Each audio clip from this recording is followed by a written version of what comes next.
Assalamualaikum warahmatullahi wabarakatuh. Waalaikumsalam warahmatullahi wabarakatuh. Baik, anak-anak semua, bagaimana kabarnya hari ini? Alhamdulillah luar biasa. Allahu Akbar. Baik, terima kasih. Mudah-mudahan dalam keadaan sehat selalu. Baik, apakah hari ini belajarnya sudah siap? Nah, coba berdiri dulu sebentar. Kita lihat. Berdiri dulu sebentar. Apakah sudah rapi dan juga? Lihat dulu apakah rapi. Nah, kalau sudah rapi, tolong disiapkan buku pelajarannya, pulpen dan pena dan alat yang dibutuhkan. Ya, kita akan belajar materi nanti. Kalau sudah, silakan duduk yang manis di depan meja kalian, di depan komputer yang sudah disiapkan, dan pelajaran akan kita mulai. Baik, anak-anak sekalian, Pak Guru sudah memberikan materi dalam bentuk tayangan PowerPoint, ya, video pembelajaran, ya, tentang akidah halak kelas 11 madrasah aliyah, ya, madrasah aliyah. Tanya tentang membunuh, liwat, LGBT dan meminum khamr. Ya, baik di depan monitor kalian ataupun yang di depan sini juga ada. Ini adalah ilustrasi contoh. Ya, ilustrasi contoh yang nanti akan kita bahas pada tema pembahasan selanjutnya. Ini contoh, ya, ada 3 contoh yang saya tampilkan. Itu tentang membunuh, liwat, LGBT, kemudian meminum khamr. Kita lebih detail lagi. Kita pelajari pada kesempatan ini. Ini menghayati dampak buruk dan pentingnya menghindari perbuatan dosa besar. Kemudian mengamalkan sikap takwa, tanggung jawab, dan amar ma'ruf nahi munkar sebagai cerminan menghindari dosa-dosa besar. Menganalisis perilaku dan dampak negatif serta upaya menghindari dosa-dosa besar. Selanjutnya, menyajikan hasil analisis tentang perilaku dan dampak negatif serta upaya menghindari dosa-dosa besar. Dosa-dosa besar yang dimaksud dalam pembahasan kali ini adalah membunuh, liwat, LGBT, dan meminum khamr.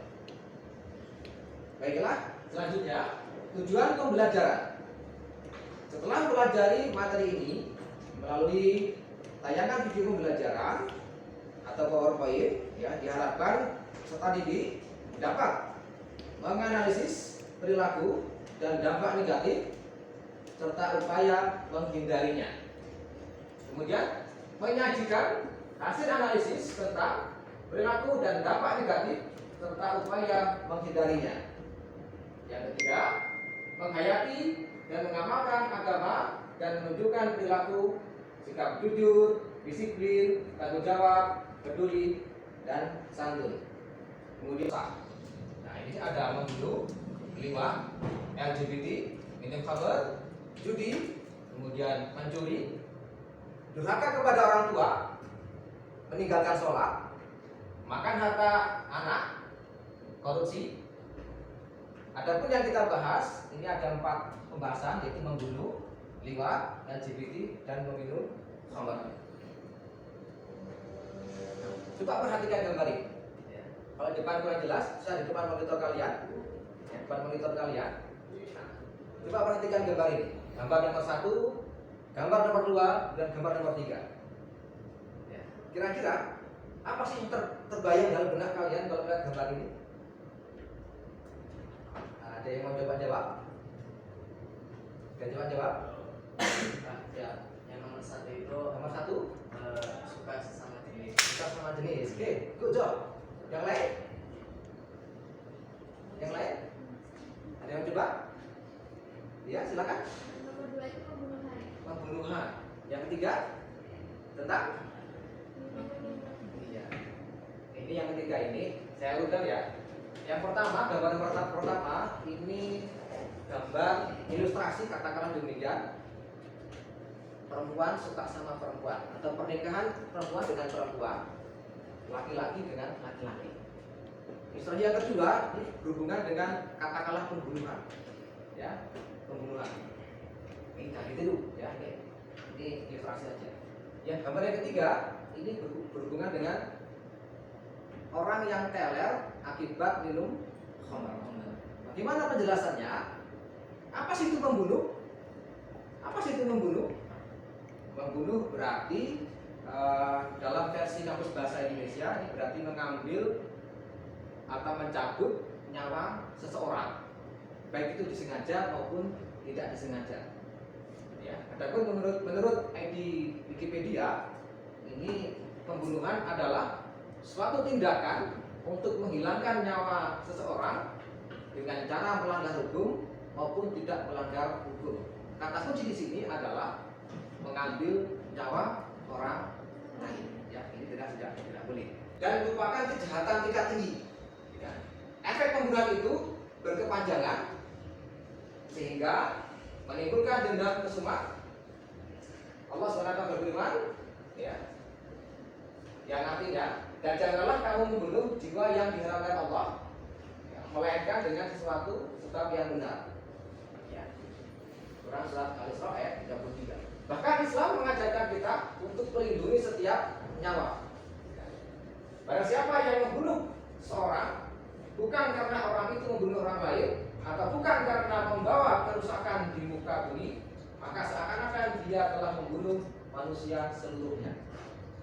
Ya, boleh ya. Kemudian dalam ayat yang lain, barang siapa yang membunuh seorang mukmin dengan sengaja, maka balasannya ialah jahanam. Kekal ia di dalamnya dan Allah murka kepadanya dan mengutuknya serta menyediakan azab yang besar baginya. Ini ya, ini dalilnya. Ya, jelas Islam, agama Islam tidak boleh saling membunuh tanpa sebab tertentu. Kalaupun itu diperbolehkan dengan sebab tertentu, pun dilakukan oleh pihak yang berwenang. Artinya kita tidak boleh mengambil keputusan sendiri kecuali melalui proses pengadilan. Nah, seperti itu ya. Kemudian dampak negatifnya. Nah, dampak negatifnya bagi pelaku, ya tentu hukumannya sudah ditentukan, namanya juga membunuh. Baik itu hukum yang ada di dunia, berarti hukum yang berlaku, maupun hukum agama. Yang pasti, siapapun yang menjadi pembunuh pasti hidupnya tidak akan pernah merasa tenang, gelisah terus. Kemanusiaan. Dampak pembunuhan tidak hanya dirasakan oleh keluarga korban, tapi juga masyarakat, dan akan memunculkan sifat pendendam. Satu orang membunuh orang lain, keluarga dendam. Keluarga yang dendam tadi bunuh lagi yang pembunuh semulanya tadi. Terus begitu selanjutnya karena merasa saling dendam, tidak akan selesai kalau seperti itu. Ya, apalagi kalau terjadi pembunuhan disaksikan oleh anak kecil. Ini sama saja kita sudah memberikan pelajaran kepada anak ini bahwa seorang anak kecil bahwa membunuh itu diperbolehkan, ya, seolah-olah demikian. Kemudian liwatnya pasif, ya. Liwatnya pasif. Yang kedua, liwat itu dalam bahasa Inggris artinya katakanlah homoseksual, ya, atau sodomi. Ya. Dalam bahasa Indonesia diterjemahkan yang homoseksual. Ya, istilah liwat ini diidentikan dengan kisahnya kaum Lut, Nabi Lut yang tidak mau taat kepada peringatan yang diberikan oleh Nabi Lut. Nah, dasar hukumnya jelas, ya, dasar hukumnya jelas. Sesungguhnya kamu mendatangi laki untuk melepaskan hasrat nafsumu, bukan kepada wanita, malah kamu ini adalah kaum yang melampaui batas. Nah, ini jelas, ya. Kemudian dari Jabir bin Abdullah yang berkata, Rasulullah SAW bersabda, sesungguhnya yang paling aku khawatirkan terhadap umatku adalah perbuatan kaum Lut. Jadi sudah jauh-jauh hari baginda Nabi Muhammad itu sudah memprediksikan, ya, kondisi masyarakat yang menyimpang dari fitrah aslinya. Ini terjadi. Kalau Nabi sudah mengatakan demikian, bisa jadi di zaman kita ini kemungkinan pernah terjadi, bahkan sudah terjadi. perbuatan maksiat itu yang belum pernah dikerjakan oleh seorang pun di dunia ini sebelum kamu. Kita lanjutkan. Jika lewat disebut sebagai fahisyah, dalam ayat yang lain ditegaskan bahwa Allah mengharamkan tahsyah. Maka hal itu menunjukkan dengan jelas tanpa keraguan bahwa liwat adalah perbuatan maksiat yang diharamkan Allah Subhanahu wa taala, bahkan lebih berbahaya daripada perbuatan zina. Allah membenci perilaku liwat, misalnya menyebut dengan musyrikin atau orang yang melampaui batas, habaib atau perbuatan keji, kaum mufsidin atau kelompok yang berbuat kerusakan, atau zolimin yaitu orang yang berbuat kezaliman. Kemudian apa dampak negatifnya? Yang pertama dikategorikan sebagai orang yang melampaui batas atau musrifin. Ya. Sebagaimana firman Allah ya ini dalam surat Al-Araf ayat 81. Ya. Kemudian dilaknat Allah Subhanahu wa taala. Ya. Dilaknat. Laki suka dengan laki-laki sampai dengan pernikahan, perempuan dengan perempuan, ini jelas akan mendapat laknat dari Allah Subhanahu wa taala. Ya, ini dalil-dalilnya jelas. Kemudian daya rusak riba ini lebih besar daripada perbuatan zina. Allah menamakan orang yang melakukan riba sebagai kaum perusak dan orang yang zalim sebagaimana firman Allah dalam surah Al-Ankabut ayat 31. Saya ulangi ya. Jadi bagaimana kisah kaum Lut, Allah pernah membinasakan kaum Lut dengan sebuah hujan. Dan hujannya bukan hujan biasa, hujan batu. Ya, hujan batu. Kita kalau naik kendaraan nggak pakai helm, hujan deras, airnya kena mukanya udah sakit. Nah apalagi kalau hujan batu. Benar nggak kita terjadi di negara kita? Panas sekali ini nggak seperti ini. Hujan batu yang levelnya kecil-kecil. Di negara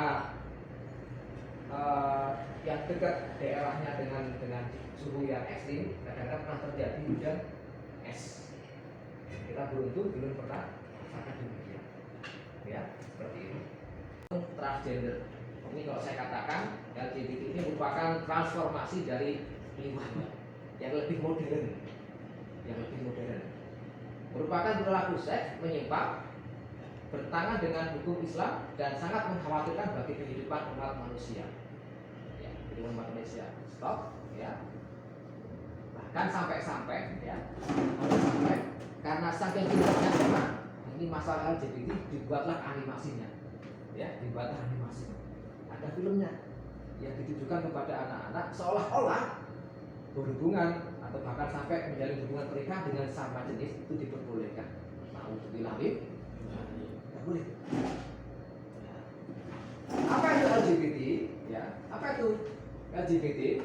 Yang pertama lesbian, yaitu pasangan perempuan dengan perempuan, atau wanita yang mencintai atau merasakan rangsangan seksual sesama jenisnya. Ini disebut dengan wanita homoseksual. Gay atau pasangan laki-laki dengan laki-laki. Laki-laki mencintai atau merasakan rangsangan seksual sama jenisnya. Ini disebut laki-laki homoseksual. Senang sama laki-laki. Kamu homo ya, nah, hati-hati nih kalau ada temannya yang seperti itu ya. Hati-hati. Biseksual. Ini orang yang mempunyai sifat kedua jenis kelamin, yaitu laki-laki dan perempuan, tetapi tertarik dengan kedua jenis kelamin tersebut. Ya. Kemudian transgender, yaitu orang yang memiliki gender atau ekspresi gender yang berbeda dengan seksnya yang ditunjukkan pada saat lahir. Orang transgender kadang-kadang disebut transseksual jika ia menghendaki bantuan medis untuk merubah alat kelaminnya. Kalau kalian pernah dengar berita, ada ini lebih cenderung ke bentuk fisik. Fisik dia lahir dengan dua alat kelamin. Katakanlah, tapi ketika besar, walaupun dia besar, dia akan cenderung ke bagian mana? Ya, kadang-kadang ada fisiknya perempuan, dia perempuan tapi fisiknya ototnya kuat seperti laki-laki. Ada juga demikian. Kebalikannya juga ada. Ya, kebalikannya juga ada. Nanti kita lanjutkan. Ini salah satu saja saya sampaikan. ya, dan orang-orang yang menjaga kemaluannya kecuali ia terhadap istri mereka dan budak yang mereka miliki, maka sesungguhnya mereka dalam hal tidak tercela. Barang siapa mencari yang dibalik itu, maka mereka itulah orang-orang yang melampaui batas dan seterusnya dan seterusnya. Ya, kemudian dampak negatif LGBT. Pelakunya akan dibinasakan oleh Allah Subhanahu wa Ta'ala. Yang kedua, LGBT menimbulkan penyakit. Ya, penyakit. Kemudian merusak tatanan kehidupan sosial. Kisah Nabi Lut, kaumnya ini sudah menjadi pelajaran buat kita. Apakah akan terulang kembali kisah tersebut yang kemudian bencana juga akan terjadi di negara kita? Itu jangan sampai demikian. Dan menimbulkan penyakit. Anda tahu penyakit HIV/AIDS? Ini salah satunya adalah penyakit. Ya. Bahkan berganti-ganti pasangan saja bisa menimbulkan penyakit HIV/AIDS, apalagi pasangannya adalah sesama jenis. Dan juga merusak tatanan kehidupan sosial. Ya. Tidak ada, negara kita tidak mendukung kelompok satu sosial yang mengedepankan ideologi LGBT. Tidak ada. Ya, ideologi bangsa kita dari ideologi Pancasila, ya, yang memberi hak kepada warga negaranya untuk memilih pasangannya. Ya, tidak di negara kita menjamin itu, tidak ada jaminan untuk pasangan LGBT, tidak ada. Ya, tidak ada. Jelas ini akan merusak tatanan sosial. Ya.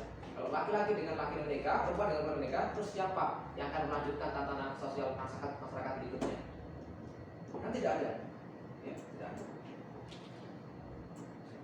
Khamr dapat menyelubungi dan menghalangi akal. Disebut khamr karena mempunyai pengaruh negatif yang dapat atau melenyapkan akal pikiran kita. Ya. Dan Muhammad Qaisyah menjelaskan khamr adalah segala sesuatu yang memabukkan. Adapun bahan mentahnya minuman yang berpotensi memabukkan bila diminum dengan kadar normal oleh orang normal, maka minuman itu adalah khamr sehingga haram hukumnya meminumnya. Itu ya. Majelis Ulama Indonesia mendefinisikan khamr sebagai segala sesuatu, baik itu minuman atau wujud lain yang dapat menghilangkan akal dan digunakan untuk bersenang-senang. Sehingga dari definisi ini, penyalahgunaan obat-obatan termasuk obat bius termasuk dalam kategori khamr.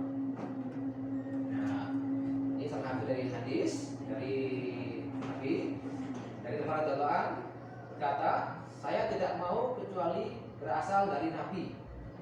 Dia bersabda, tiap-tiap yang memabukkan disebut khamr dan tiap-tiap khamr hukumnya haram.